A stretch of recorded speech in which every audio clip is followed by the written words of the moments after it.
Halo, assalamualaikum warahmatullahi wabarakatuh. Jumpa lagi bersama saya ahli gizi Rosehan. Gimana kabar pemirsa semua? Mudah-mudahan dalam keadaan sehat. Amin ya rabbal alamin. Baik, masih banyak permintaan kepada saya, tolong dong dijelaskan tentang kolesterol ya. Saya sebenarnya sudah beberapa kali mengupload ya, tapi baik hari ini saya akan ulangi lagi seputar tentang kolesterol ya. Apakah itu baik, apakah itu jelek ya, dan bagaimana caranya biar kolesterol kita itu tidak membahayakan pada diri kita ya. Baik, sebelum Anda menyimak video saya berikutnya, sebaiknya Anda like, share, dan bagi Anda yang belum subscribe, di subscribe dulu ya, biar Anda akan mendapatkan info-info tentang video yang akan saya upload lagi. Dan jangan lupa nyalakan lonceng ya, bagi Anda yang memang ingin mendapat notifikasi dari saya saat video saya di upload ya. Baik, kolesterol adalah suatu zat gizi sebenarnya ya. Dia dari fraksi lemak ya, dimana lemak itu terbagi tiga ya. Salah satunya adalah kolesterol ya. Nah, kolesterol ini selalu identik dengan apa ya, yang buruk tentang kesehatan ya. Tapi sebenarnya kolesterol ini tidak perlu kita takutkan ya, sepanjang dia dalam batas normal. Kenapa? Karena kita tidak mungkin hidup tanpa ada kolesterol ya. Kenapa bisa begitu ya?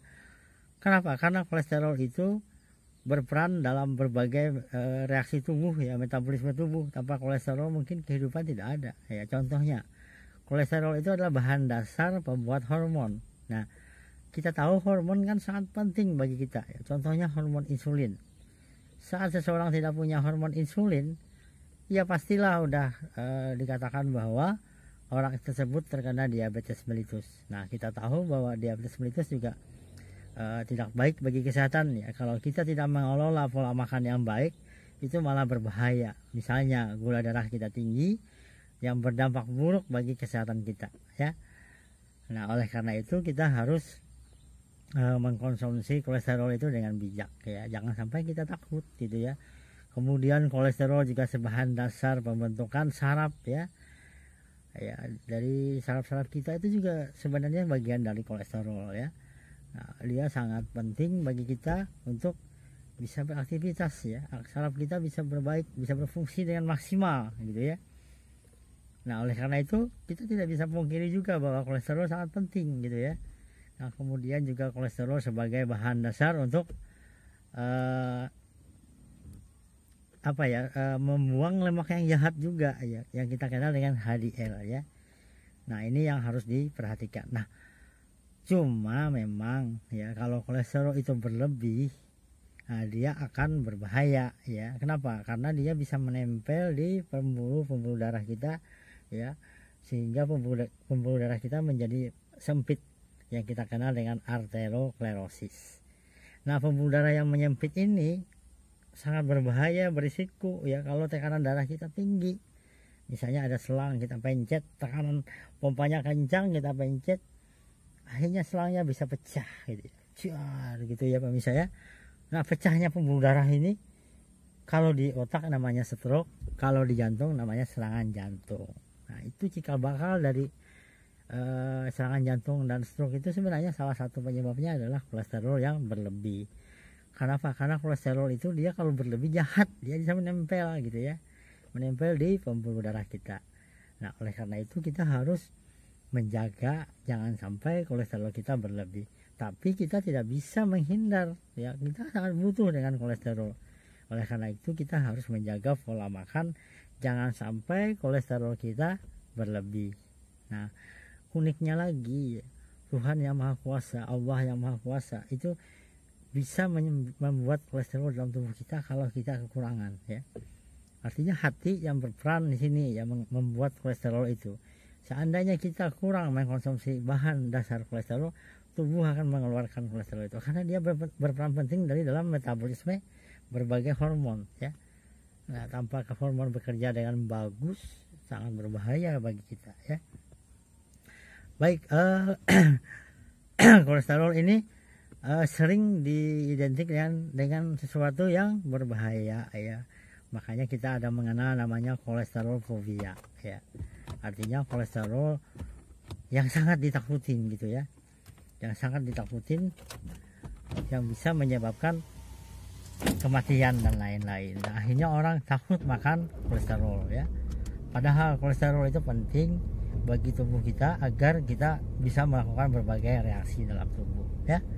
Nah, kemudian kolesterol itu di dalam tubuh kita terbagi beberapa jenis ya.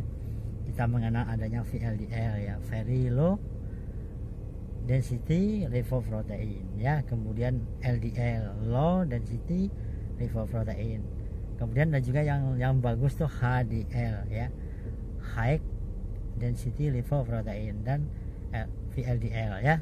Nah, itu semua pembagiannya. Nah, cuma di antara macam itu yang bagus itu justru HDL, high density lipoprotein. Dia harus tinggi. Kenapa? Karena dengan tingginya kolesterol HDL ini akan membuat kolesterol jahat tadi tidak bisa nempel gitu ya di pembuluh darah. Ya, dia membuang. Nah, sumber-sumber HDL ini yang paling banyak itu di omega 3 ya, minyak ikan dan lain-lain. Nah, ini pemirsa yang menyebabkan orang Jepang itu angka serangan jantung dan stroke-nya rendah ya, panjang umurnya banyak. Kenapa? Karena mereka suka makan ikan. Nah, kemudian juga di dalam ikan banyak DHA. DHA sangat bagus ya bagi kesehatan kita. Makan daging boleh, tapi daging ikan yang dianjurkan setiap hari karena dia kaya DHA. Apalagi ikan laut ya, kandungan DHA-nya tinggi dibanding sungai ya. Kemudian juga mereka suka makan sayur. Di sayur juga DHA-nya tinggi ya. Sayur dan buah-buahan. Nah, ini rahasia bahwa kita kalau mau sehat, mau panjang umur ya, kita harus banyak makan ikan, kita harus banyak makan sayur dan buah ya. Oke pemirsa, hari ini saya banyak berbicara tentang kolesterol ya. Mungkin waktunya lama, gak apa-apa, biar kita kupas tuntas tentang kolesterol ya. Nah, kolesterol tadi sangat berbahaya kalau tekanan darah kita tinggi ya. Misalnya kita hipertensi ya. Hipertensi itu sangat berisiko bagi orang-orang yang sudah mempunyai kolesterol yang banyak di tubuhnya. Kenapa? Karena dia dengan tekanan yang kencang tadi bisa membuat pembuluh darah bisa pecah ya. Nah, yang kita kenal dengan serangan jantung dan stroke. Nah, hipertensi ini tinggi prevalensinya di Kalimantan Selatan. Riskesdas 2007 aja kita nomor 1 ya. Kemudian 2013 kita turun jadi nomor 2, tapi angkanya sangat tinggi ya. Nah, ini yang memicu banyak serangan jantung dan stroke. Kebetulan tesis saya yang S2 itu tentang hipertensi. Saya melakukan penelitian di Kota Banjarmasin. Ada beberapa kesimpulan pemirsa tentang hipertensi ini. Pertama, hasilnya adalah konsumsi iwak karing ya. Jadi orang Banjar banyak mengkonsumsi iwak karing. Rata-rata dalam sebulan dia ada gitu ya. Bahkan dalam seminggu setiap dia mengkonsumsi iwak karing. Nah, iwak karing ini kan mengandung garam. Kita tahu hipertensi akan tekanan darah kita akan naik kalau kita mengkonsumsi garam. Nah, ada kaitannya memang iwak karing ini ya, ikan asin ini terhadap angka tingginya prevalensi hipertensi di Kalimantan Selatan. Nah, iwak karing ini juga menjadi makanan khas. Saya sangat suka itu, apalagi bahannya dari talang ya, ikan talang atau ikan apa ya kalau bahasa Indonesia saya lupa. Tenggiri ya, kan tenggiri itu diasinkan, nanti dibuat asam manis gitu ya. Sangat enak, sangat lezat ya. Makanya kalau Anda menggunakan ikan tenggiri, sebaiknya ikan talangnya itu direndam dulu di air garam atau pakai air koran, atau direndam pakai air, biarkan dulu sampai kadar garamnya menurun. Jangan Anda pakai langsung ya. Ya, itu tekanan darah akan naik ya. Karena sifatnya garam itu mengikat cairan. Oleh karena itu kita harus menghindari konsumsi garam yang berlebih ya. Nah, kemudian juga harus diperhatikan juga bahwa hasil yang saya dapat itu memang kita konsumsi ikan asin tinggi, lumayan tinggi ya. Ini penelitian saya di Kota Banjarmasin. Kemudian yang kedua ya, kita juga hasil dari yang saya dapat adalah orang kurang konsumsi sayur dan buah.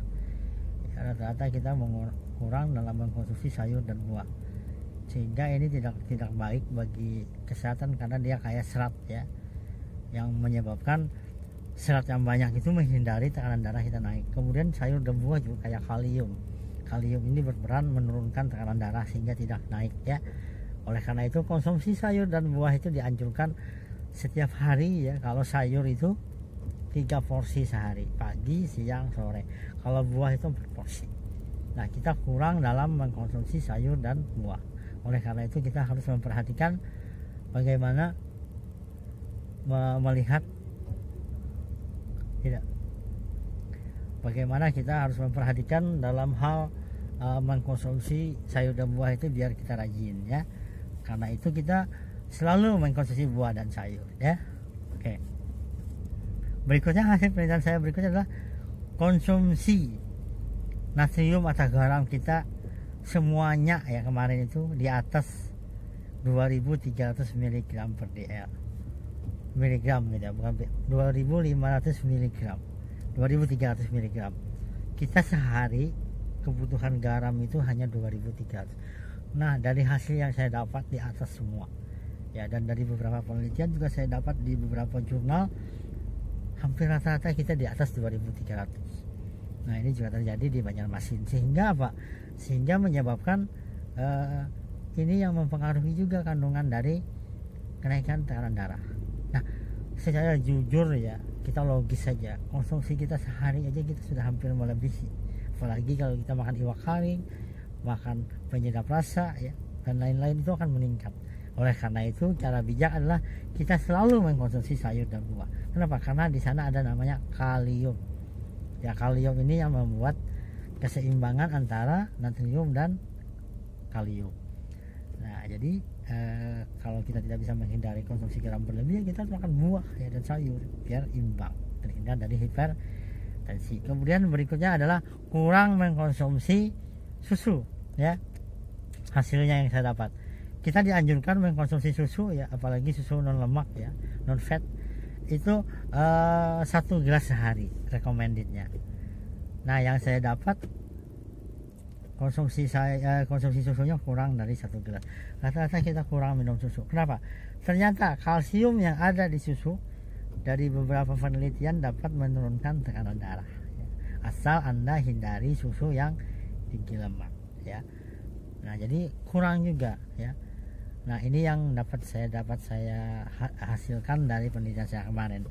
Jadi konsumsi iwak kering berlebih, kurang makan sayur dan buah, konsumsi garam berlebih, kemudian minum susu ya, minum susunya kurang. Rata-rata kita kurang dari 1 gelas. Oke, ini yang memicu di kalsel tinggi ya. Kemudian juga pola makan kita, kita lihat aja kurang sayur dan buah. Misalnya di Kalimantan Selatan ada namanya soto Banjar ya. Rata-rata di soto Banjar itu adanya apa? Adanya daun sop, kemudian wortel ada dikit ya. Hanya itu aja ya. Jadi memang tinggi kolesterol, ada telurnya ya. Nah, telur kan tinggi kolesterol. Nah, ini yang menyebabkan juga pola makan atau budaya orang Banjar banyak konsumsi lemak ya, dan rendah sayuran. Kemudian nasi kuning ya, nasi kuning kan nggak ada sayurnya. Kemudian ketupat kandangan ya, santannya yang banyak ya. Santan juga memicu kenaikan kolesterol darah karena lemak jenuhnya.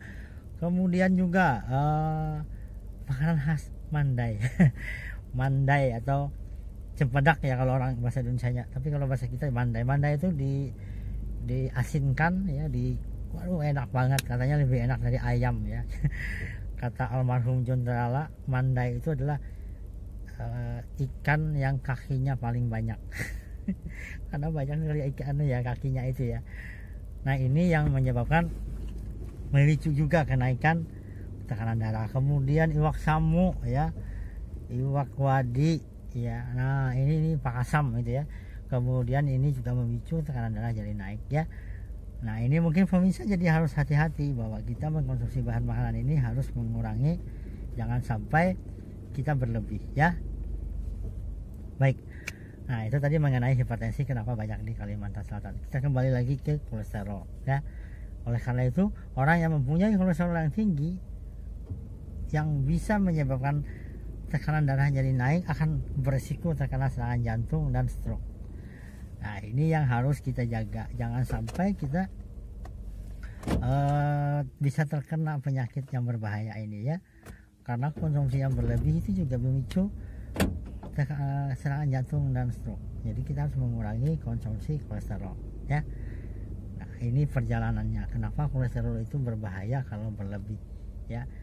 Saya kupas di situ dulu ya seputar tentang kolesterol. Semoga Anda tidak terkena namanya kolesterol fobia. Sepanjang Anda tidak mempunyai kadar kolesterol tinggi, yaitu batas normalnya adalah 200 mg per dl. Kalau Anda masih 180 ya atau 50 itu masih normal. Tapi kalau sudah 300, 250 ya 400, nah itu memang Anda harus mulai mengurangi sumber kolesterol ya. Bisa ya? Oke. Baik, berikutnya adalah sumber atau apa saja makanan apa saja yang kadar kolesterolnya tinggi ya. Nah, jadi beberapa sumber saya mau jelaskan dulu bahwa kolesterol itu hanya ada pada sumber hewani ya. Jadi kalau ada tulisan iklan minyak goreng, minyak ini tidak mengandung kolesterol, itu benar ya, kita seakan dibohongin gitu ya, yang memang tidak ada kolesterol dari bahan nabati. Jadi minyak itu tidak ada kolesterolnya karena dia sumber nabati, kecuali dia dari hewani ya.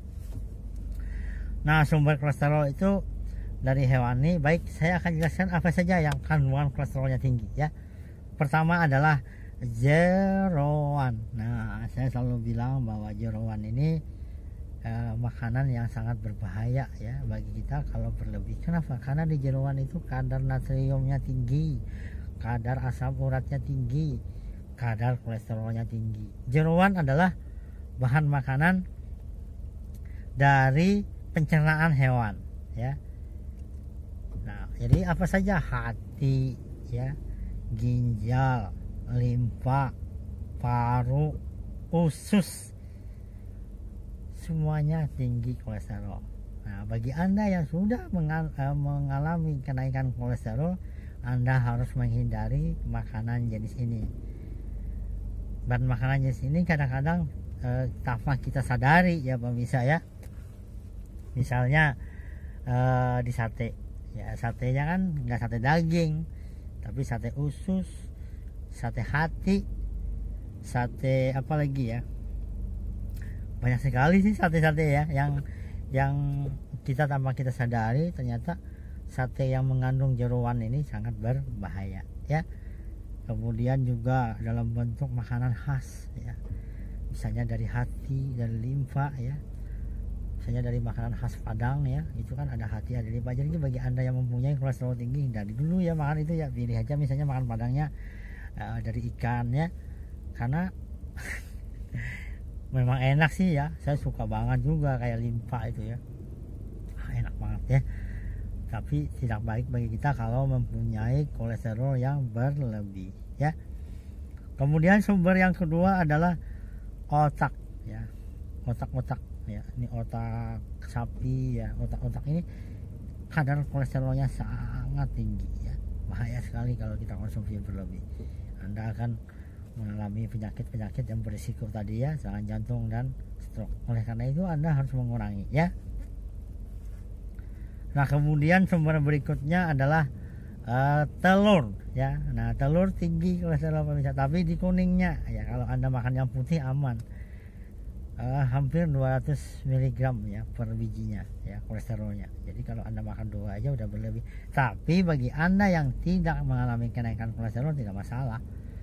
Bahkan di dalam telur itu ada zat vitamin B ya sebagai anti kolesterol.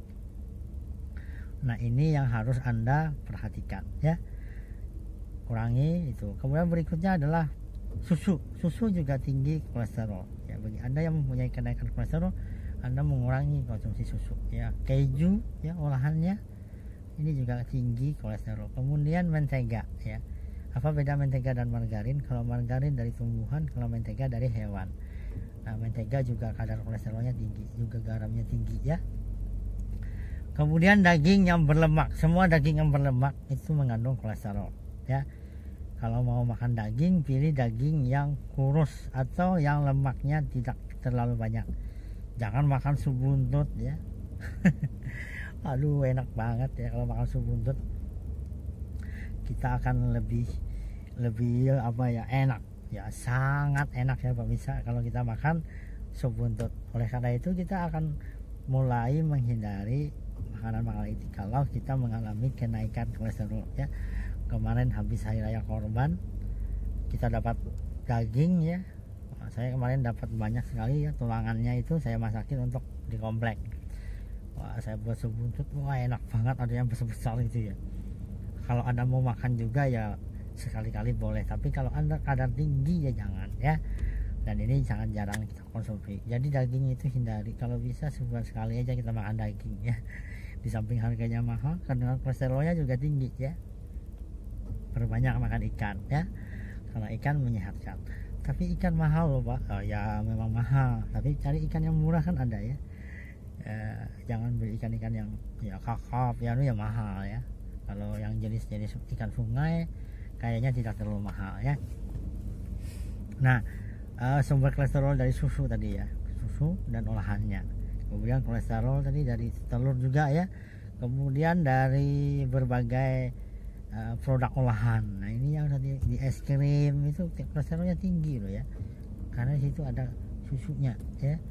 Kemudian juga bahan-bahan dari burger ya, yang dari daging-dagingnya ini kolesterolnya tinggi. Bagi Anda yang mempunyai kolesterol tinggi jangan. Kemudian berikutnya adalah Anda juga bisa mengkonsumsi bahan makanan, hindari minyak yang berlebih ya. Lemak yang jenuh itu bukan mengandung kolesterol, tapi dia memicu pembentukan kolesterol kita menjadi meningkat ya. Oleh karena itu hindari penggunaan